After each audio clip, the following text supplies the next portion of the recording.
Now at 6, this is Fox 61, Connecticut's news station.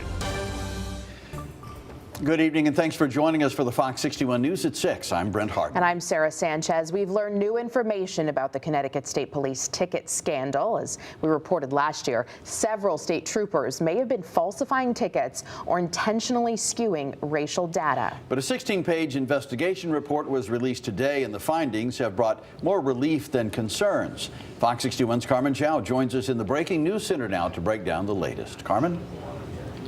Brent and Sarah, this all started in 2018 when a report of 4 Connecticut State Police troopers had falsified tickets. An internal audit was then conducted, which consisted of discrepancies. In June of last summer, a new report was released, which led to many trooper investigations, a dark cloud that hung over their heads for months. I won't tolerate it. It's as simple as that. I will not tolerate it. Interim Commissioner Ronell Higgins with the Department of Emergency Services and Public Protection expressed his opposition to state troopers violating their code of conduct. This is in response to 4 troopers who had falsified tickets in 2018 to make it seem as if they were more productive. But last summer, Ken Barone, who leads the Connecticut Racial Profiling Prohibition Project, came forward with a report which stated the likelihood of hundreds of troopers had falsified thousands of tickets while skewing racial data. This report garnered an immediate reaction from internal investigators. The fact that even one trooper has been referred to internal affairs investigation for potential falsification of traffic stop data is troubling to me. Attorney Deidre Daly was then hired to conduct a thorough analysis, leaving no stone unturned. Her conclusive findings were released Thursday in a lengthy report, but one part of it provided a big relief. No troopers ever intentionally skewed racial data. I have as much confidence in my state police today as I've ever had. I think this shows that if there were problems, they're almost all unintentional. The report, however, did find state police leadership lacked judgment, initiative, and proper training.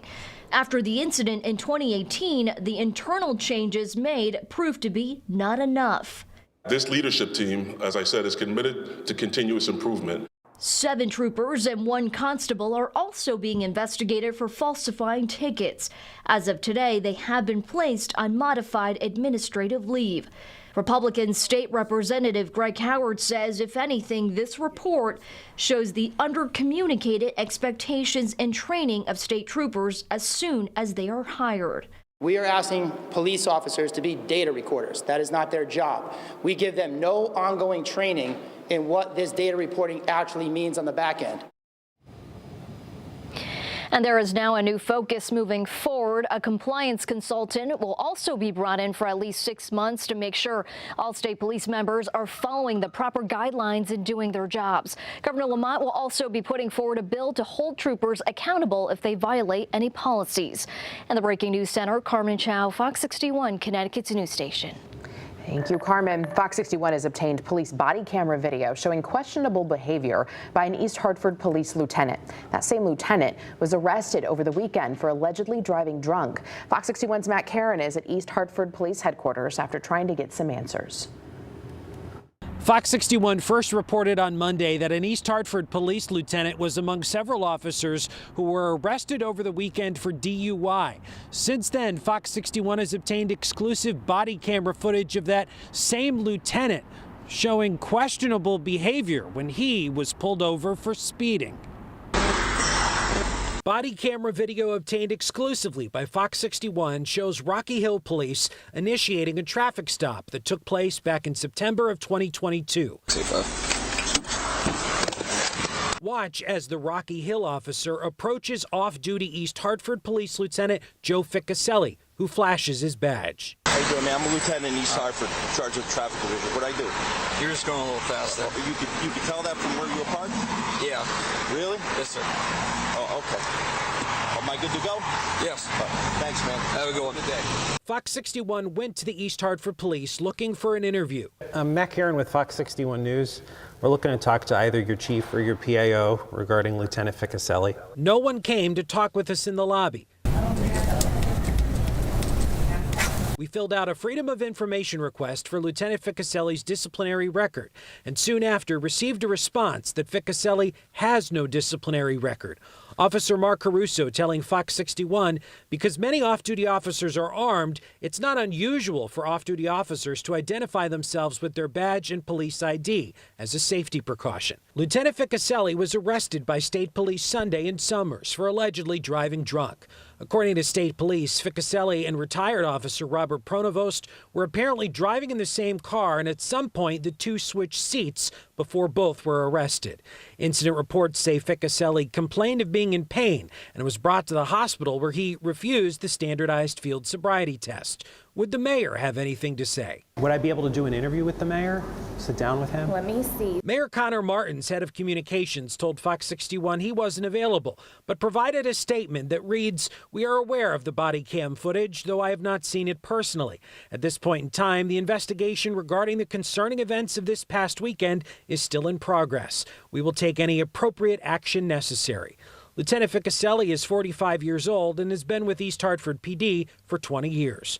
Officer Caruso went on to say Ficcaselli remains on paid administrative duty, which restricts his contact with the public.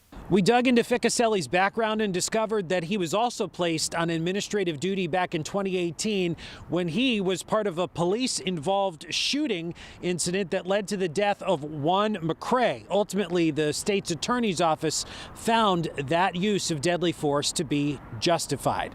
Reporting outside the East Hartford Police Headquarters, Matt Caron, Fox 61, Connecticut's news station.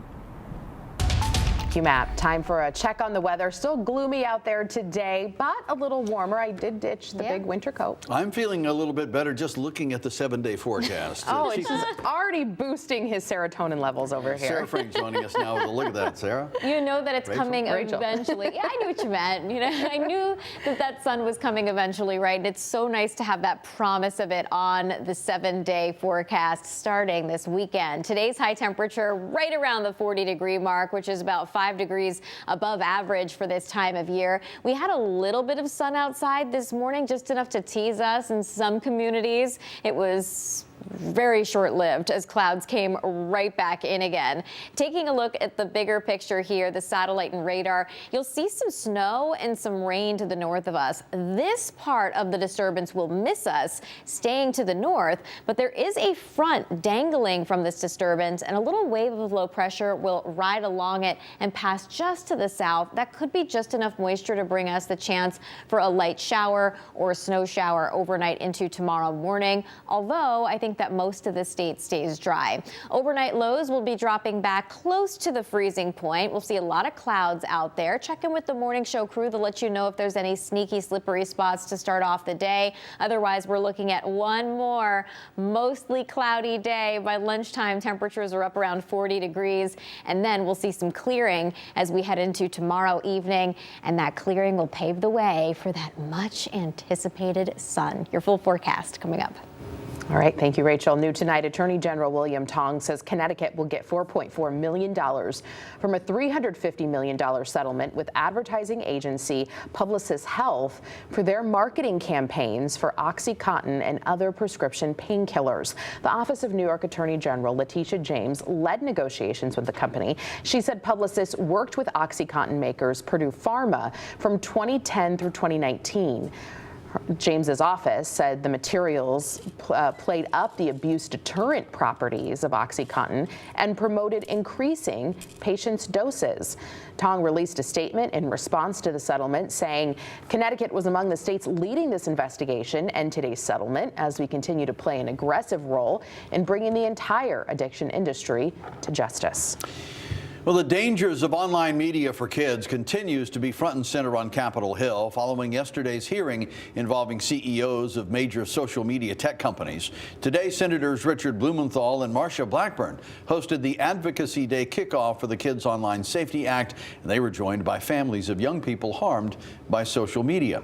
Blumenthal says it's pressure by those parents, which is making real change. All of these supposed billions of dollars they have spent on safety, baloney. They're not getting it done.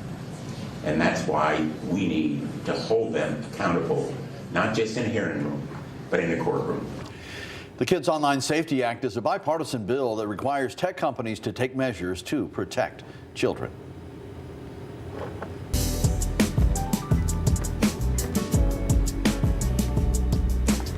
As we usher in Black History Month, we have a chance to take flight in Windsor Locks, among the newest exhibits at the New England Air Museum that celebrates the contributions and courage of the Tuskegee Airmen.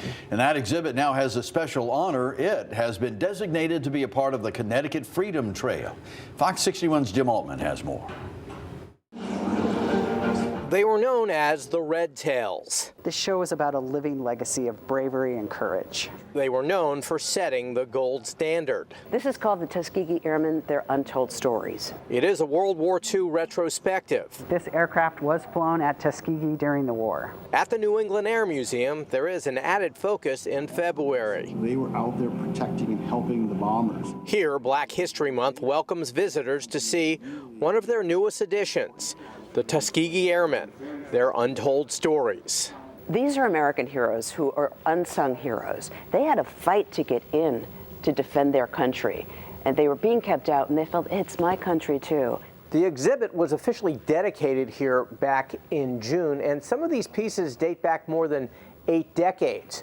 But what's new here?